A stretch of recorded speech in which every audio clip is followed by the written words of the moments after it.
When we read the Bible, we think it's an old book,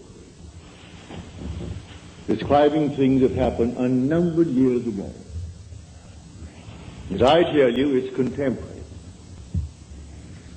You read about the flood, and we think, well, certainly that happened unnumbered. If it ever did happen, it happened unnumbered years ago.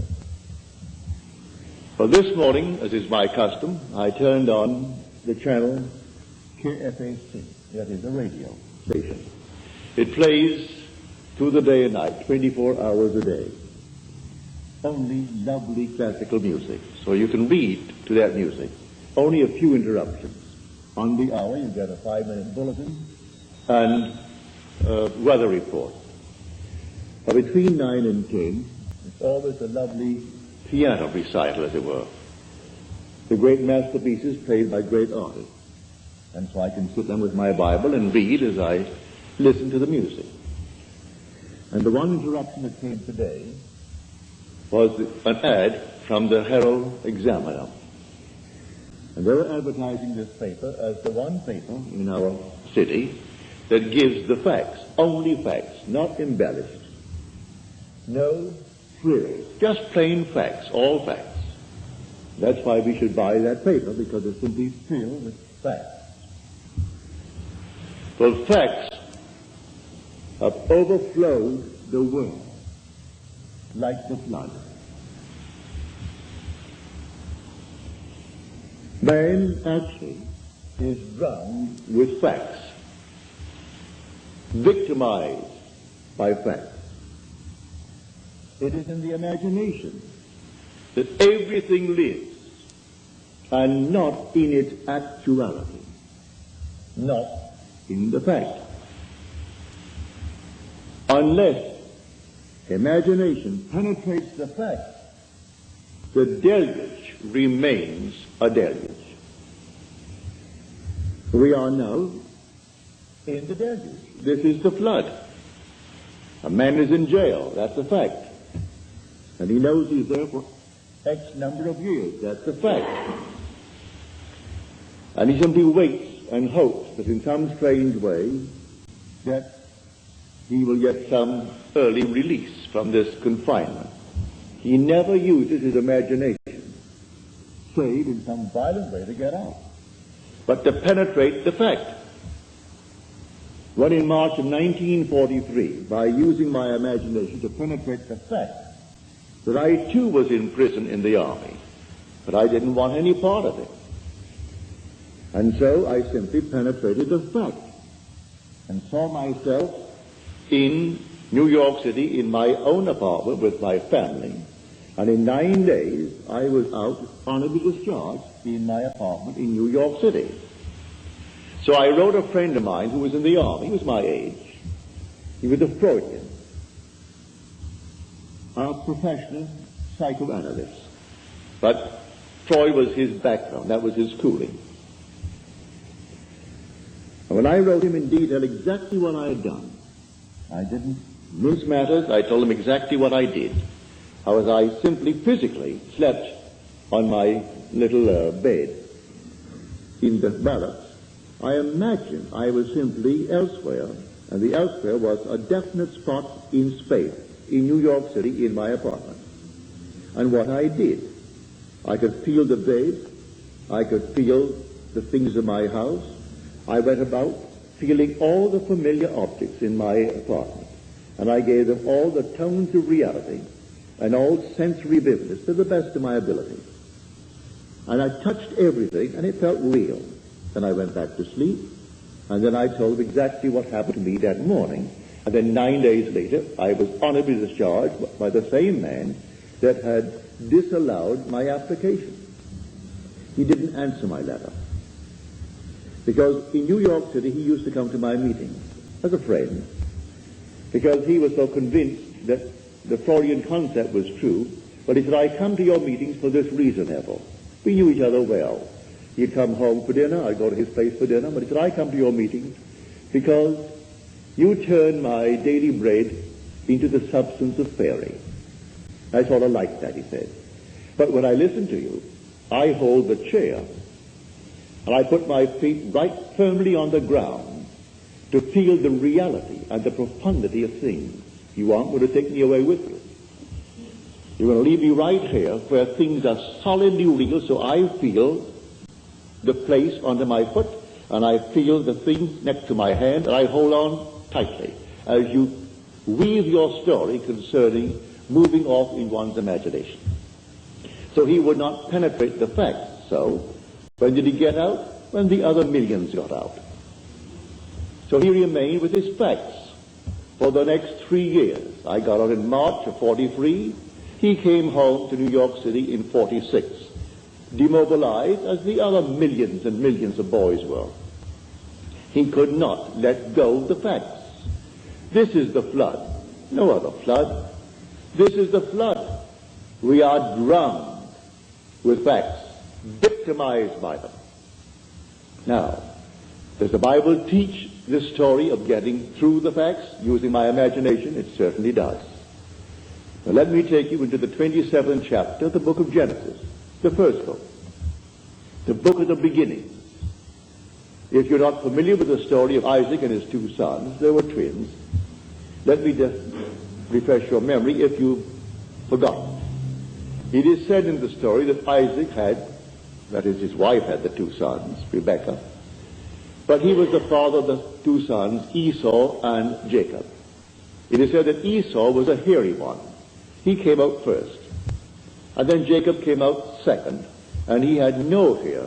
He was completely hairless, while Esau was covered in hair from head to foot. But he was the first. One was called Esau, and one was called Jacob, because he came out second and supplanted the other. Now we are told that when the father Isaac was old, and his eye was dim so that he could not see, in other words, he was blind, he said to his son Esau, I cannot see, and my days are numbered. I want you to go into the fields and hunt, and bring me some well-prepared, tasty venison as I like it, savory venison. We are told that Rebekah, who loved her second son more than she did the first, overheard the conversation between Esau and his father. And then because she loved Jacob and wanted Jacob to get the blessing, for the father feels his days are numbered, and he must now give his blessing to one of his sons, and the first one must get it. So the mother told Jacob what she had heard, and then suggested that we take one of the kids from the flock, and we kill it, and take the skins of the kid and put it upon you, so that you will have the appearance of Esau. Esau thought otherwise. He said, suppose my father discovers it. Then Jacob said, suppose my father discovers it. And the mother said, leave that to me. It will be on my shoulder if he discovers it. And send Jacob into the field to bring a kid. Well, he took that kid and brought it tastily prepared for his father. He came quickly into the presence of the father. And the father said to him, come near, that I may feel you, my son, whether you are my son Esau or not. So Jacob came near to Isaac his father, who felt him. And then Isaac said to Jacob, the voice is Jacob's voice, but the hands are the hands of Esau. And then he blessed him. He gave him his blessing. He had no sooner left the presence of his father when Esau comes in now with savory venison. And the father said, well, who was it that came? For I have already eaten. Who came? And then he discovered it was his son Jacob who came with guile and betrayed him. But said the father, I have given him your blessing and I cannot retract it. And blessed he is. All will serve him. Everyone will serve him.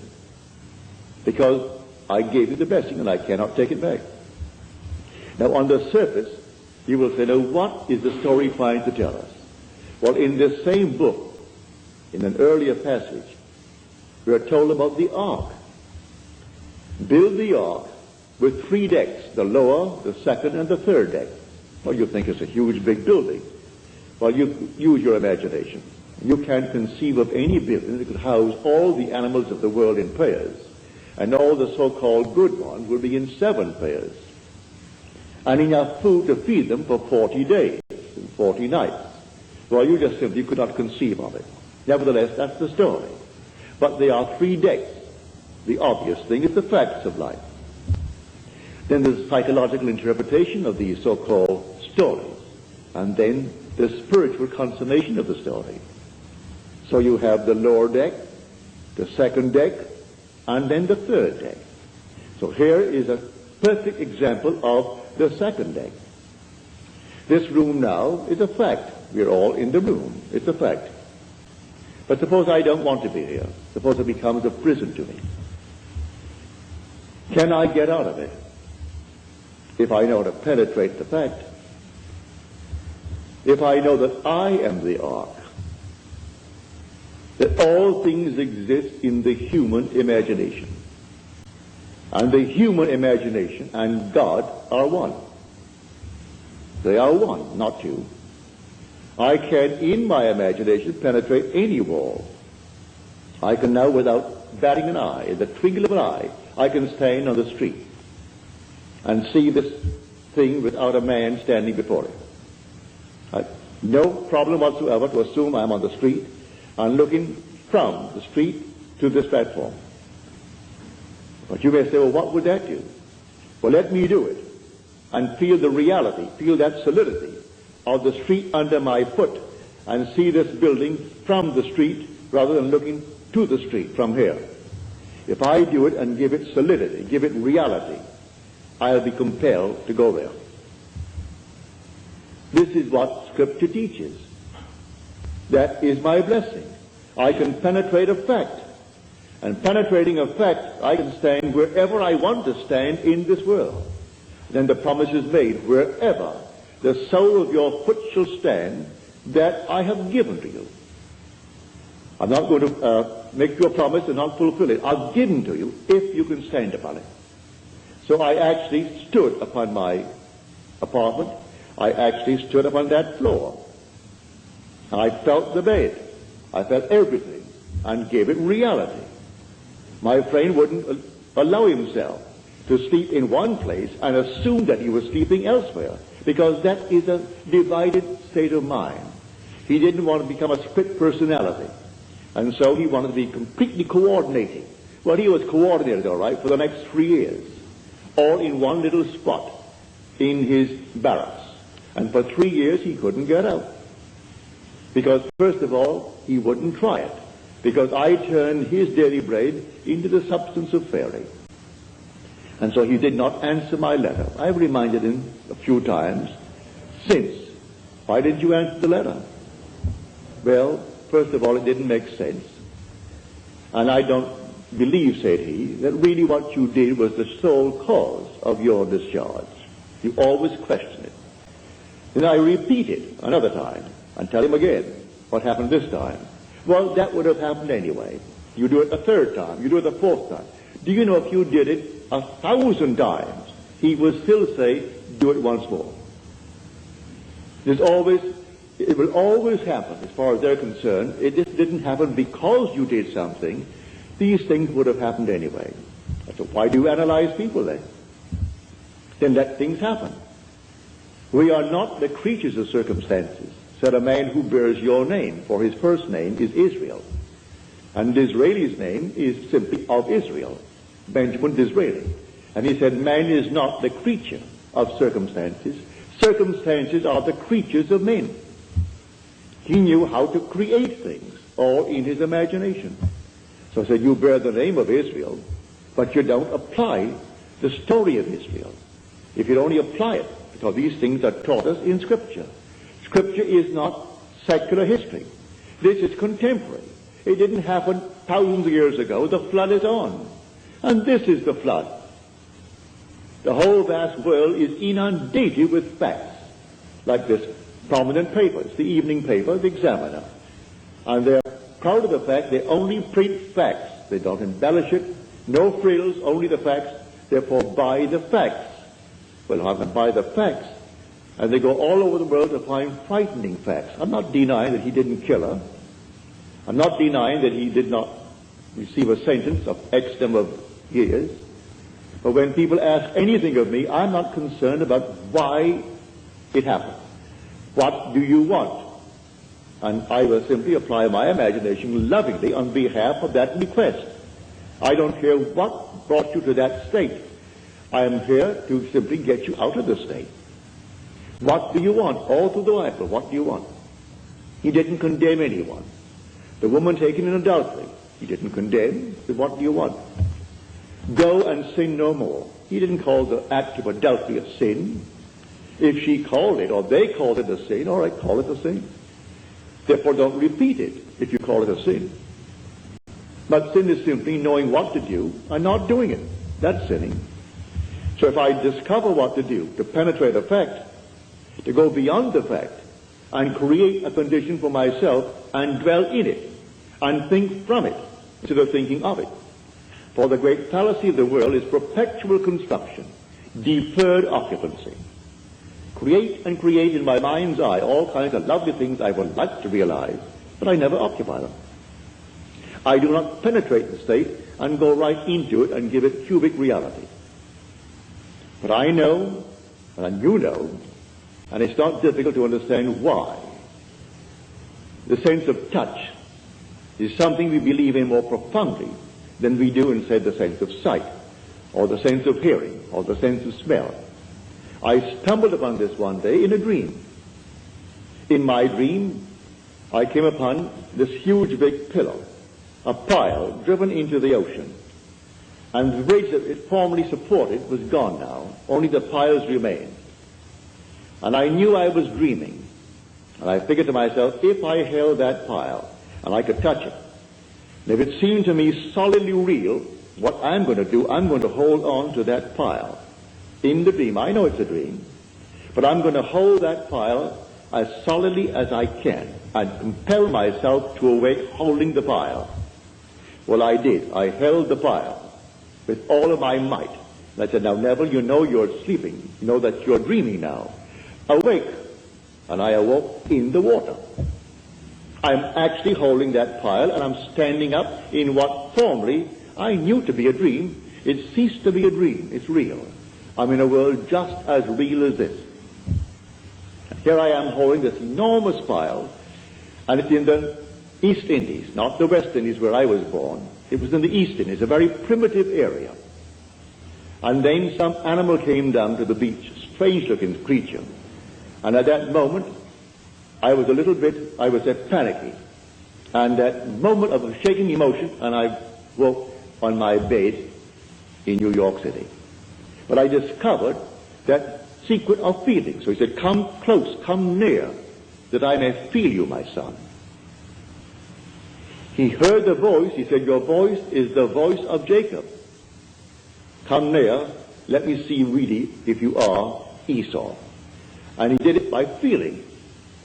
And so, lying on my bed one night, right here in Beverly Hills, many years ago, it must have been 14 or 15 years ago, I suddenly became aware that I am seeing what I shouldn't see.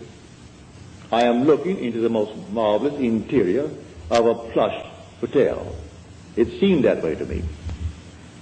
And so consciousness followed vision, and I found myself in the room. But I knew I was on the bed, so I came back to the bed.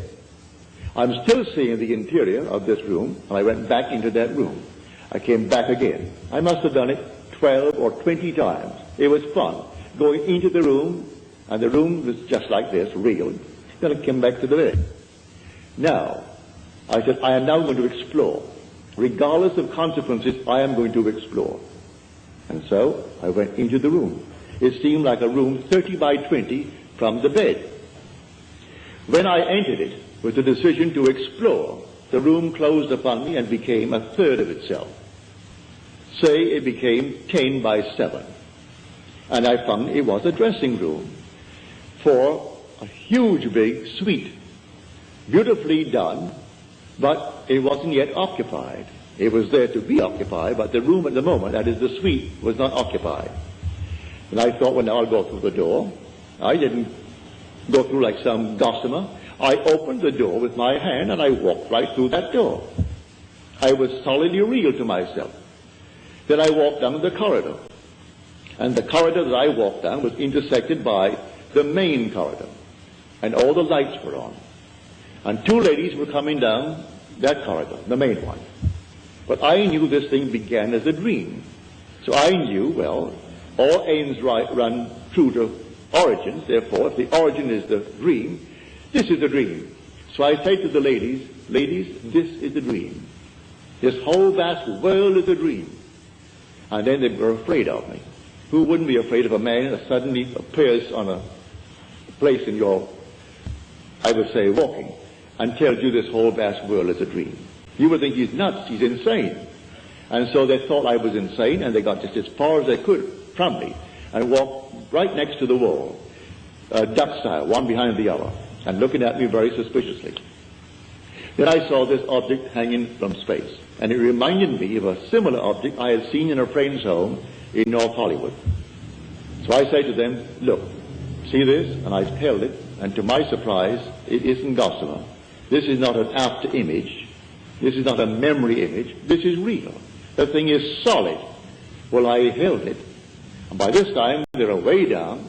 They took one great look as they looked back at me, and then darted into the main room. And here I am standing alone, holding on to this thing. I said to myself, Neville, you know this is a dream. The origin is a dream. The end is a dream. Come on, wake up. I closed my eyes to the obvious, and I held this thing here, and I couldn't. I opened my eyes again. I'm still standing there. But how am I going to get back to my room in Beverly Hills? I didn't know what. There was no place I could go to take me back there. But I remembered, feeling is the secret. I'm holding this here now, and it's real. It's solid. I'm solid. They saw me. They heard my voice. And I walked on, and every step was solidly real as walking on here now. So I imagined that my head was on a pillow. When I could feel a pillow under my head while I'm standing, I suddenly felt myself in a horizontal position. And my head is on a pillow. And then, all of a sudden, I could feel that pillow. But I was cataleptic. I couldn't open my eyes. I couldn't move a hand. Couldn't move a finger. And here I am, a living being in a dead body. So I said to myself, well, they'll find the body tomorrow morning, and they've got to cut it up because I'm insured for a little bit. And to prove that nobody took my life, they have to cut it up to find out why he died. Always have to ask that question.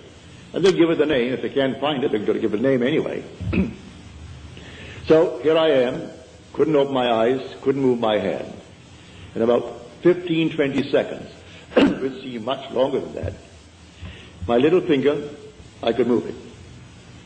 And then I could move my hand a bit. Still couldn't open my eyes. And we were sleeping in a double bed.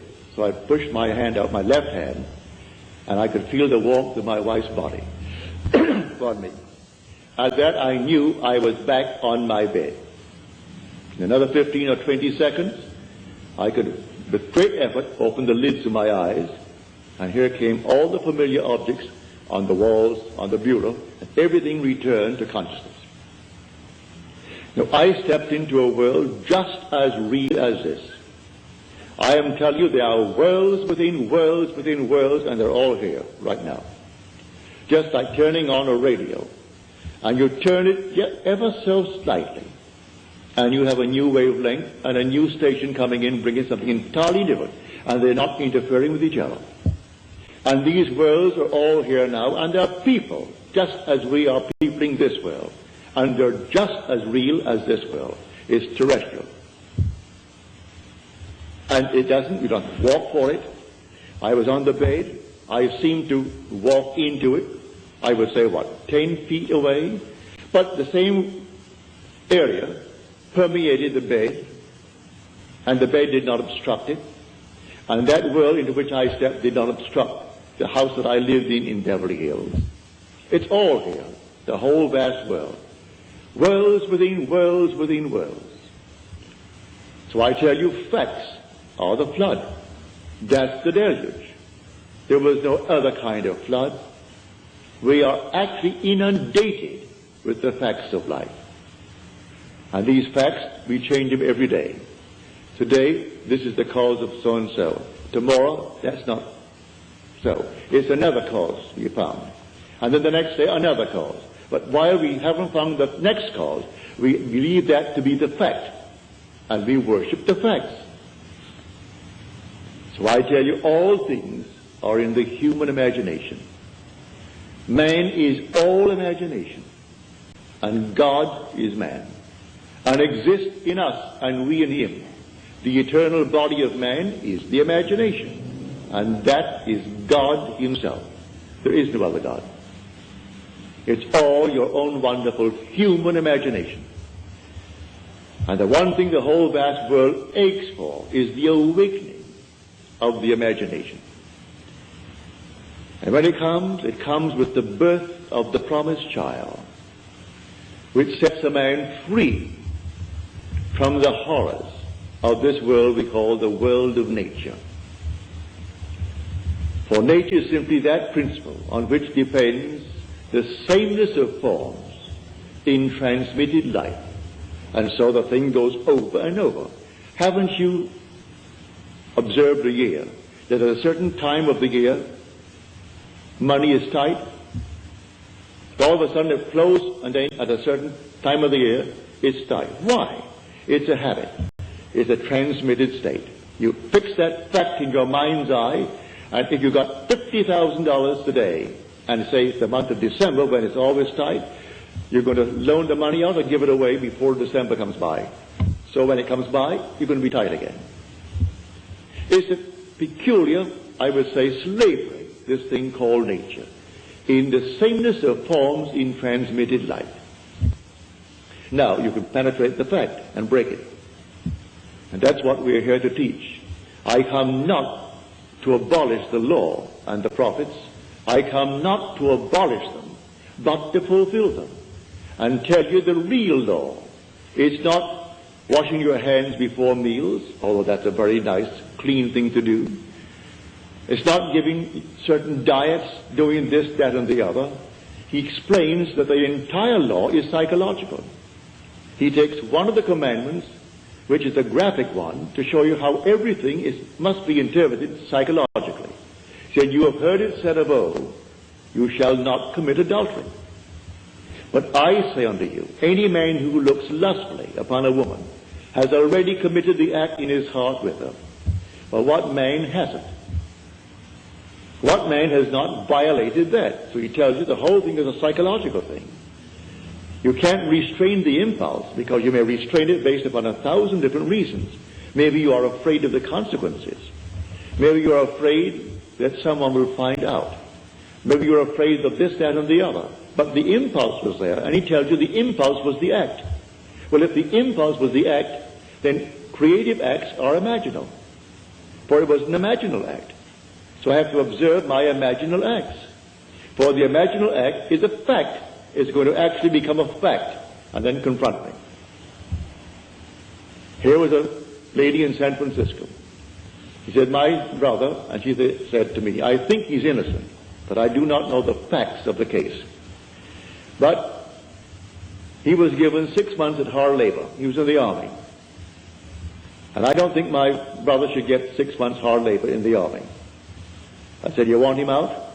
He said, certainly I do. I said, I'll tell you what, that you may try it, so you can give all praise to yourself and not to me. You do it. But what must I do? Well, if he was out, would he come home? Oh, yes, he'd come straight to my place. All right. And if he came to your place, what would you do? Well, she said, I would throw my arms around him and kiss him. Feel him. I said, all right, do that. When you go home tonight, sit where you would normally sit, and just imagine that your brother is there, and that you have thrown your arms around him, and you're holding him and hugging him and kissing him.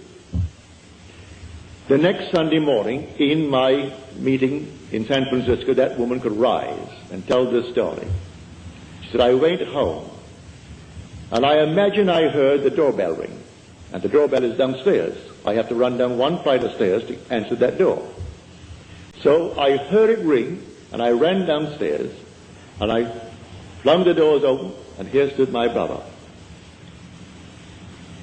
I went back upstairs. There was no brother, but I did it so vividly, it was almost like a disappointment that I didn't actually see him standing there. But it seemed so real to me. Well, a few days later, she's sitting upstairs, and the doorbell rings. She said, I almost broke my neck to get downstairs, because I knew what was going to happen. And here she threw the door open. Here is her brother. And she stood up in the audience and told that story to the 1,000 who were present that Sunday morning. And they all saw. No one, I presume, would go and verify it. I trusted her implicitly. If she lied to me, well, then it's entirely up to her. But I'm convinced the whole thing was true. I don't check you. I believe you when you tell me that it happened. But the thing is to practice. We are the operant power. And the flood is on. Let no one tell you the flood is over. And the flood is deeper and deeper because we're more and more inclined for facts. We want the facts of life. You want the facts? Well, you make the prison walls all the thicker. But learn how to penetrate the facts. And as you penetrate the fact, you must go to a certain objective beyond the fact. What do you want now? Well, then you go into the state of the wish fulfilled. What state? The state you decide. You determine what you want in this world, and you go right into that state. And then ignore the facts. Suppose the facts now still denies what you did. It doesn't matter. Let the facts remain. They'll dissolve. They'll all dissolve because you are going to remain faithful, and you will occupy the state. No longer are you going to construct it and not occupy it. You're going to occupy the state. And as you occupy the state, it's going to work. You can do that with a job. A friend of mine in New York City, he came from out west. He was an engineer. And he said, Neville, I want more money and I want more responsibility. I want to work for a certain firm. I said, do you know where they are? He said, yes, on Madison Avenue. They do international work. They build bridges, they build dams, they build things all over the world. And I would like a job that would send me away because I would get 3 times the salary. I said, well, I'll go to the place and see where you would sit if you got the job there. Before they send you off, you'll work in the home office first, wouldn't you? I think so. Well, go up there and just take a good look. He walked into the place, picked out the desk, picked out the place, and then he assumed when he got back home, he was seated at that desk. And that was his job, and he named the sum of money, which was a considerable sum of money. He and his wife and daughter used to come to my meetings.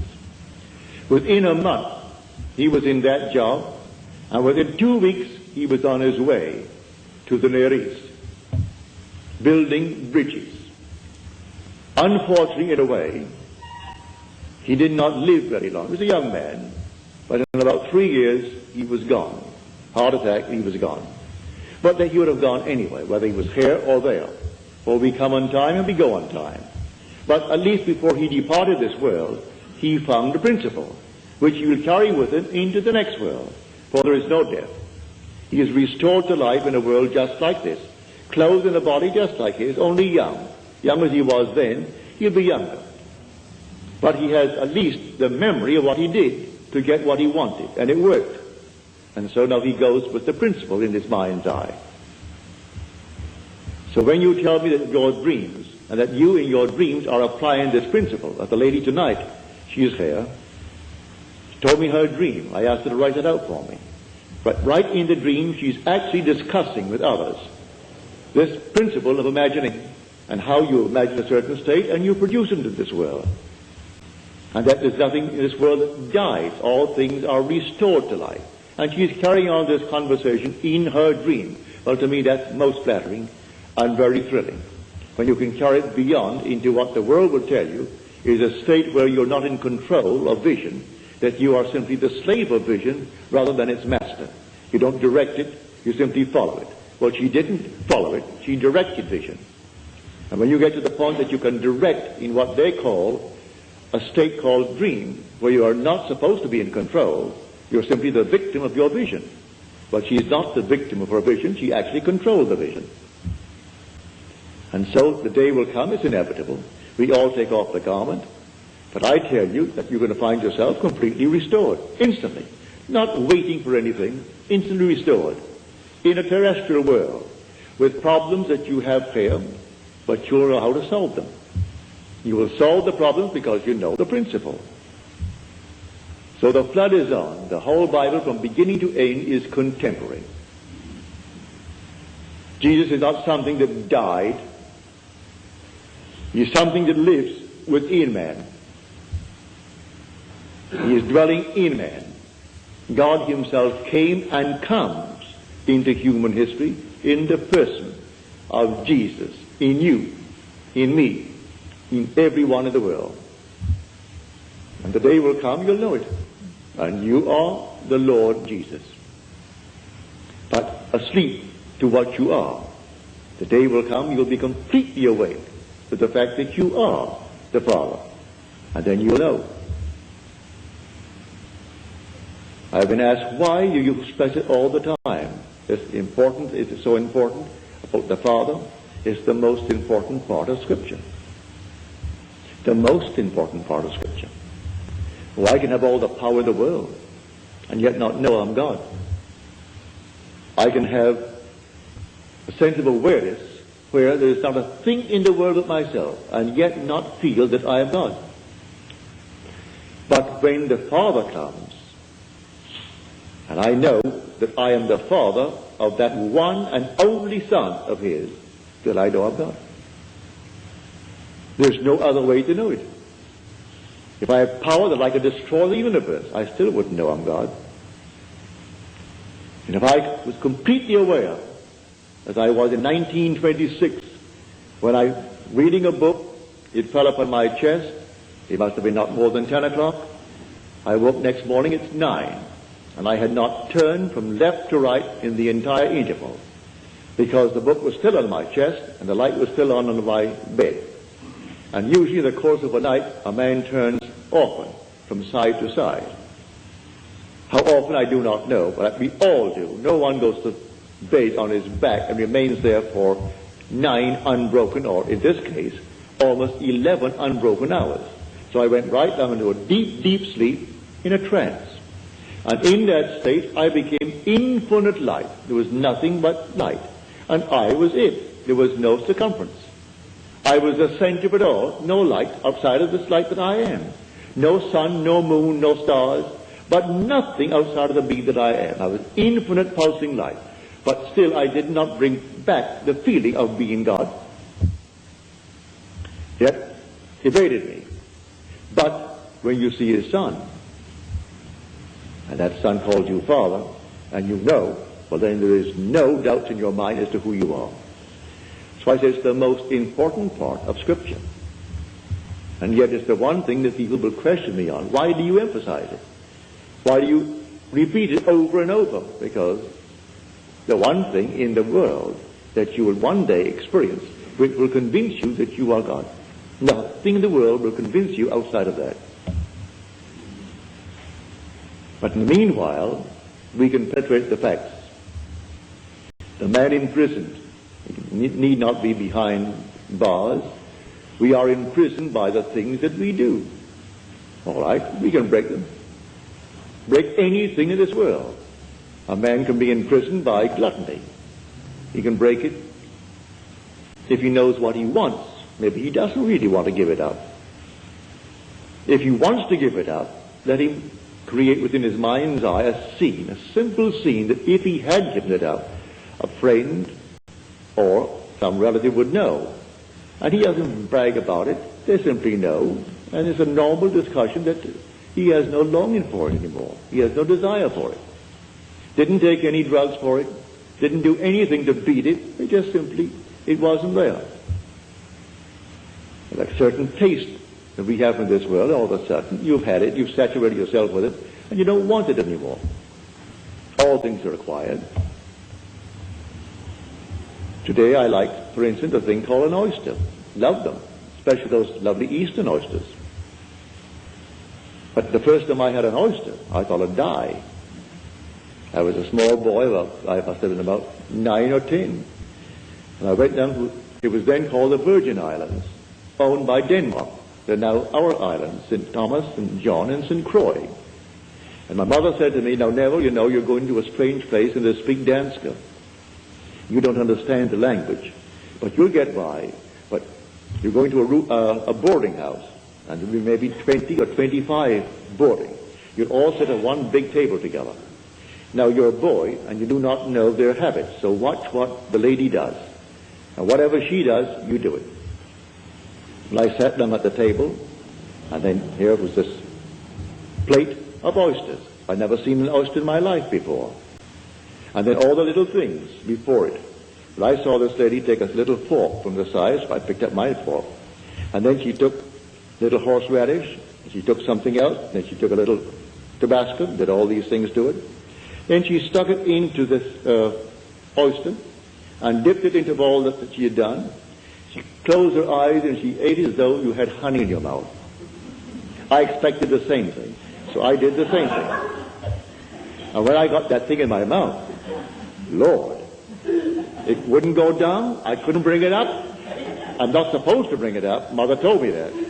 And so here it stuck. But the funny part about it, I not only had that one, I looked down to find there were 5 others. And they had to go down. Well, that was my introduction to oysters. But now today I love them. I acquired the taste of oysters. The first time I had a drink, well, I can't tell anyone that it was something like honey to me. But I acquired the taste. And today I thoroughly enjoy a drink. I try not to go beyond a certain point, because I want to keep my faculty alive. But I enjoy a drink. I have tried and tried and tried to acquire a taste for smoking, and I can't. Therefore, I gave that up when I tried it for about 6 months. I couldn't do it. I was then only 21 or 22, and I couldn't seem to enjoy a cigarette or a cigar or anything. It made me sick. So I gave it up. Never acquired it. But all the other things we have acquired. You don't come into the world with these tastes. You acquire these tastes. You can acquire the taste of living in comfort. You can acquire the taste of living as a gentleman, as a lady. Acquire the taste. You want to actually live like a lady, live like a gentleman, with no pressure to pay the rent, no pressure to do these things. All right. Assume that you are that lady, you are that gentleman. Penetrate the facts. The facts tell you that you're not. You don't have it. Penetrate the facts and live in the state as though you had it. And may I tell you from experience, you'll have it. You will actually have it. Don't ask me how. The ways and means are contained within the state that you enter. So you enter a state, and it contains all that is necessary to externalize that state. So pick out your state, a lovely state, and go right into that state and dwell in it. I call that occupying the state and thinking from it instead of thinking of it. Just as you now think from your present state with all the facts around you to anchor you into it, get into another state all in your imagination, and the facts will appear to anchor you into that state. And the day you tire of it, you can get out of it and go into another state. You know, when you move into a new home or move into a new city, you have to actually adjust yourself to it. Well, you are the pilgrim passing through unnumbered states. The states remain, but you, the pilgrim, pass through them, like a traveler passing through a city. The city remains, but you, the traveler, pass through it. So you go right into another city. You don't rub out the state. Poverty remains a state, where a man who was once poor moves out of it. So he moves out of poverty into the state of affluence. But he doesn't destroy the state of poverty. Anyone can fall into it. So Blake said, I do not consider the just or the unjust to be in a supreme state, but only to be in these states of sleep, which the soul may fall into in its deadly dreams of good and evil. So it toys with this state, and it finds itself enamored with the state, and it falls into it. He's not supreme because he's wealthy, and the other one is not ignored because he's poor. It's a state. Don't condemn the occupant of the state. The state is the thing, but the occupant is God. For the occupant in a state called poverty, he's saying, I am, before there's a poor. He doesn't say I am poor, meaning he's different. as far as I am goes, from the one who says I am rich, the same I amness that occupies the state of poverty is occupying the state of wealth. And so you can go into any state, and being in the state is God. And you wear these states as you wear clothes. But you must be consistent and actually believe it. First of all, as you're told in that 6th chapter of John, we believed and have come to know that thou art the Holy One of God. First, faith that ventures on a possibility. And then something more sure than faith, something steadier than faith, personal experience. You venture. That's faith. I will actually believe you now.